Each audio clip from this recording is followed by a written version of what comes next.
आप लोगों ने सड़क पर बहुत सारी परेड देखी होंगी, लेकिन कभी आपने मिसाइल परेड देखी है? ईरान वालों ने तो कमाल कर दिया। दुश्मन को पलटकर जवाब कैसे दिया जाता है, कोई ईरान से सीखे। ईरान के अंदर मिसाइल परेड कराई गई। प्रदर्शनी किसी और चीज की नहीं, बीच चौराहे पर खतरनाक मिसाइलों की लगाई गई। दरअसल आपको मालूम ही है कि डोनाल्ड ट्रंप ने 2 हफ्ते पहले सीज फायर का ऐलान किया था। 2 हफ्ते का सीज फायर आज सुबह खत्म होने वाला था। उसके बाद डोनाल्ड ट्रंप ने कुछ दिन के लिए सीज फायर को आगे बढ़ा दिया। हालांकि डेट नहीं बताइए कि इतने दिन तक सीज फायर बढ़ाया गया है, लेकिन आज जब खत्म हुआ सीज फायर तो सीज फायर को आगे बढ़ा दिया गया, यह कहते हुए कि ईरान अभी बातचीत के लिए तैयार नहीं है, हम सीज फायर को और बढ़ा रहे हैं ताकि हो सके ईरान के अधिकारी पाकिस्तान पहुंचकर अमेरिका से बातचीत करें। सारी चीजें आप लोगों को लास्ट वीडियो में बता चुका हूं। अब दोस्तों, जब सीज फायर आज सुबह खत्म होने वाला था, ट्रंप ने सीज फायर का ऐलान किया भी नहीं था।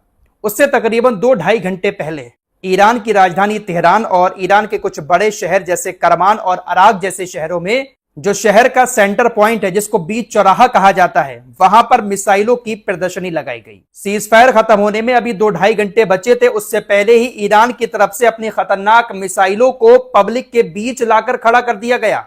आपने देखा होगा बहुत सारी कंपनी अपने प्रोडक्ट को किसी भी शहर के बीच चौराहे पर डिस्प्ले करती हैं, उसको दिखाती हैं।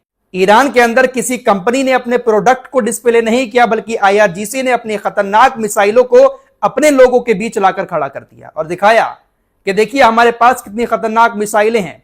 सीज फायर खत्म होने वाला है, दुश्मन हमें धमकी दे रहा है, लेकिन हमारे पास इस तरह की खतरनाक मिसाइलें हैं और हम दुश्मन को जवाब देना जानते हैं।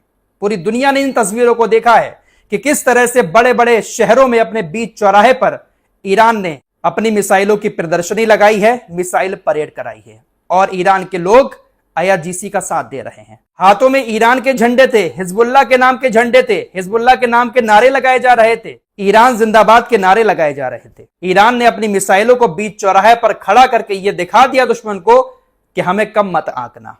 फिलहाल एक बड़ी खबर यह है कि अभी जो नाकेबंदी समुद्र के अंदर चल रही है, ईरान के कई सारे जहाजों को अमेरिकी सेना पकड़ने का दावा कर रही है, लेकिन ऑफिशियली 2 जहाज ही पकड़े गए हैं। अमेरिकी मीडिया की तरफ से रिपोर्ट किया जा रहा है कि अमेरिका की नाकेबंदी को चकमा देकर तकरीबन 25 से 30 जहाज ईरान के 24 से 48 घंटे में फिर से ईरानी बंदरगाहों पर पहुंचे हैं। ईरान के जहाज जब रात के वक्त में उस एरिया में पहुंचते हैं जहां पर इजराइल की सेना ने नाकेबंदी कर रखी है, तो अपनी लाइटों को बंद कर देते हैं और अमेरिकी नौसेना के नाक के नीचे से ईरान अपने जहाजों को निकालकर ले जाता है। कल शाम स्टेट ऑफ हॉर्मुज को लेकर ईरान की तरफ से ऐलान किया गया था कि स्टेट ऑफ हॉर्मुज फिलहाल सभी देशों के लिए बंद है, किसी भी देश का जहाज इधर से नहीं गुजर पाएगा। अभी थोड़ी देर पहले खबर आई है कि 2 जहाजों को ईरान की IRGC ने अपने कब्जे में ले लिया है और उन दोनों जहाजों को ईरान की IRGC ईरानी बंदरगाहों की तरफ लेकर जा रही है। दरअसल 2 जहाज गुजर रहे थे स्टेट ऑफ हॉर्मुज से नाकेबंदी को तोड़कर ईरान की। पहले तो ईरान की गन बोट्स ने उन दोनों जहाजों पर गोलीबारी की और उसके बाद IRGC ने दोनों जहाजों को कब्जे में लिया और उसको ईरानी क्षेत्र में लेकर आया जा रहा है। IRGC की तरफ से कहा गया कि इसमें से एक जहाज इजराइल से जुड़ा हुआ है, इसलिए हमने जहाजों को अपने कब्जे में ले लिया है। दोनों जहाज अब ईरानी क्षेत्र में हैं। तो ईरान की तरफ से भी इस तरह से लगातार पलटवार किए जा रहे हैं। फिलहाल बातचीत अभी भी बीच में ही लटकी हुई है। ईरान की अभी भी सबसे बड़ी शर्त यही है, अपनी नाकेबंदी हटा दे, हम बातचीत के लिए तैयार हैं। अभी यह खबर आई है कि आसिम मुनीर और शहबाज शरीफ जो है पाकिस्तान के प्रधानमंत्री, वो लगातार कांटेक्ट कर रहे हैं ईरानी अधिकारियों से और ये कह रहे हैं कि देखिए टाइम निकला जा रहा है, कैसे भी करके आप बातचीत करने आ जाएं। लेकिन ईरान अपनी शर्त पर अड़ा हुआ है, अमेरिका की नाकेबंदी खुलवा दो, दूसरे दौर की बातचीत पाकिस्तान के अंदर हो जाएगी। अब दोस्तों, इजरायली मीडिया, अमेरिकी मीडिया की तरफ से ईरान को लेकर एक झूठी खबर फैलाई जा रही है। साथ ही साथ कुछ सऊदी अरब की वेबसाइट की तरफ से भी इस तरह की खबरें चलाई जा रही हैं कि ईरान की IRGC और ईरान की सरकार के बीच लड़ाई झगड़े हो रहे हैं। पूरा कंट्रोल जो है वो IRGC के हाथ में आ चुका है। ना तो राष्ट्रपति कोई फैसला ले पा रहे हैं और ना ही अब्बास अराक्ची किसी तरह का कोई फैसला ले पा रहे हैं। इन तमाम नेताओं को IRGC ने नजरबंद कर दिया है।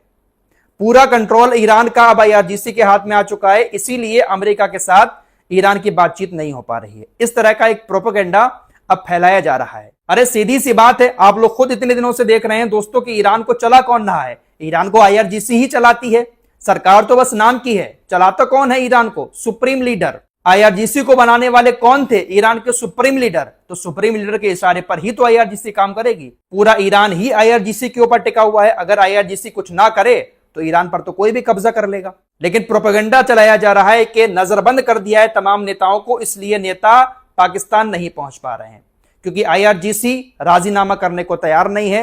नेता बीच में आकर बातचीत करने को तैयार थे, लेकिन आईआरजीसी तैयार नहीं हो रही है। आईआरजीसी एरोस्पेस के कमांडर सैयद माजिद मुसावी ने खाड़ी देशों को चेतावनी दी है। इन्होंने अरबी देशों को एक और नई चेतावनी दे दी है। इन्होंने कहा है कि अगर आपकी जमीन का इस्तेमाल दुश्मन ने लॉन्च पैड के तौर पर हमारे ऊपर इस्तेमाल किया तो इसकी कीमत आपके तेल के भंडार को चुकानी पड़ेगी। इन्होंने साफ शब्दों में कह दिया है कि अगर आपकी जमीन का इस्तेमाल दुश्मन की तरफ से हमारे ऊपर हमले करने में किया जाता है तो इसकी कीमत आपको अपना तेल खोकर चुकानी पड़ेगी। तमाम तेल के भंडारों को हम पूरी तरह से तबाह कर देंगे, आग में जला देंगे। अगर ईरान जलेगा तो जलेंगे आप भी। ईरान ने इन अरबी देशों के ऊपर बहुत सारे हमले किए थे।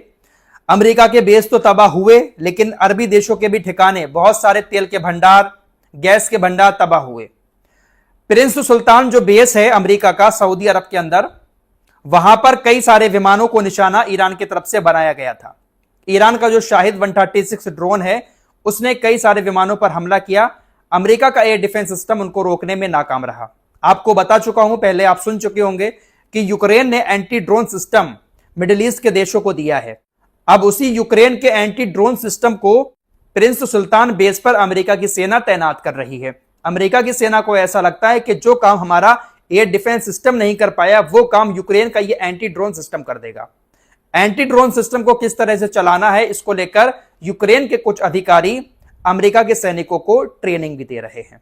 तो मिडिल ईस्ट में अमेरिका का इस वक्त ये हाल हो चुका है। यूक्रेन की मदद रशिया से जंग में अमेरिका कर रहा है और ईरान से जंग में अमेरिका की मदद यूक्रेन कर रहा है। अब यहां पर कौन किसके ऊपर भारी पड़ रहा है, सारी खबरें आपके सामने हम रख रहे हैं। उन्हीं खबरों से आप अंदाजा लगा सकते हैं। ईरान को नुकसान बहुत बड़ा हुआ है, जान का नुकसान भी और माल का नुकसान भी, लेकिन हकीकत यह है कि ईरान का जो मिसाइल भंडार है वो आज भी सही सलामत है और ईरान उसी के दम पर अभी भी धमकियां दे रहा है कि आप हमला करोगे तो पलटवार के लिए हमारी मिसाइलें भी तैयार हैं। ईरान ने डटकर इन लोगों का सामना किया है। यही वजह है कि अमेरिका बातचीत के लिए तड़प रहा है। अभी तक ईरान की तरफ से कोई भी पेशकश नहीं की गई है। अभी जो शर्तें हैं ईरान की उसी को लेकर ईरान आगे बढ़ रहा है। पाकिस्तान बहुत कोशिश कर रहा है, कोशिश नाकाम हुई तो कुछ ना कुछ फिर बड़ा मिडिल ईस्ट के अंदर हो सकता है। इस रिपोर्ट में इतना ही। कुछ और खबरों के साथ फिर हाजिर होंगे। अपना ख्याल रखिएगा। अल्लाह हाफिज।